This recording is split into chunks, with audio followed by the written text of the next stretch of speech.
அனைவருக்கும் வணக்கம். இன்னைக்கு எங்கள் இல்லத்தரசி என்ன செஞ்சுருக்காங்க பாருங்கன்னா, ஒரு சூப்பர் டிஃபன் செஞ்சுருக்குறாங்க. அதை இப்போ என்னென்னு காட்டுறோம் பாருங்கள். இங்கே பாருங்க, மல்லிகைப்பூ இட்லி கோழி குழம்பு வச்சுருக்குறாங்க.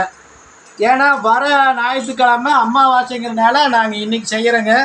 இதில் ஒரு முக்கியமான விஷயம் என்னென்னா, தோட்டத்தில் இருந்துகிட்டே கறி வெளியே வாங்கிட்டு வரோம்னா அதுக்கு ஒரு காரணம் இருக்குங்க. நிறையா கோழிகளாக வச்சுருந்தோமுங்க. ஒரு தடவை பாப்பா 5வது படிக்கிறான்னு நினைக்கிறேங்க. அந்த சமயத்தில் கோழி ஒன்று நாங்கள் ஞாயிற்றுக்கிழமை முட்டை விட்டுச்சுங்க, பெருவடை கோழி. அது வியாழக்கிழமை அன்னைக்கு நாங்கள் அடிச்சிட்டோங்க. பாப்பா அப்படியெல்லாம் ஸ்கூல் போனதுக்கப்புறம் பொழுதோடு வந்தவன் என்னன்னு கேட்டால் என்னன்னா, கோழி எங்கப்பான்னு கேட்டால் கோழிக்கு நிறைய இருந்தது. அந்த மொட்டு வைக்கிற கோழி எங்கப்பான்னு கேட்டேன்.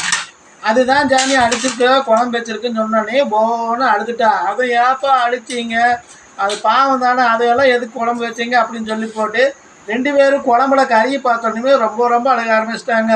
அப்பா பாவம்ப்பா, அதை ஏப்பா இப்படி பண்ணிங்கன்னா அன்றைக்கி பாப்பாவும் தம்பியும் சாப்பிட மாட்டேங்கிட்டாங்க. நாங்களும் அதனால சாப்பிட்லைங்க. மறுநாள் சின்னன்னு ஒருத்தர் வருவாருங்க, அவருக்கு தூக்கி கொடுத்துங்க. நைட்டுக்கு கடைக்கு கூட்டிகிட்டு போய் பாப்பாவுக்கு வேணுங்கிறது வாங்கி கொடுத்து வந்தது வந்து நாங்கள் வளர்த்துற எதுவுமே சாப்பிட்றது இல்லைங்க. அதனால கடையில் எடுத்து வந்து செஞ்சுருக்குறேங்க. இதைய பார்த்து எங்களுக்கு சப்ஸ்கிரைப் பண்ணி சப்போர்ட் பண்ணுங்கள், லைக் பண்ணுங்கள், ஷேர் பண்ணுங்கள். அனைவருக்கும் வாங்க சாப்பிட்லாம். நன்றி, வணக்கம்.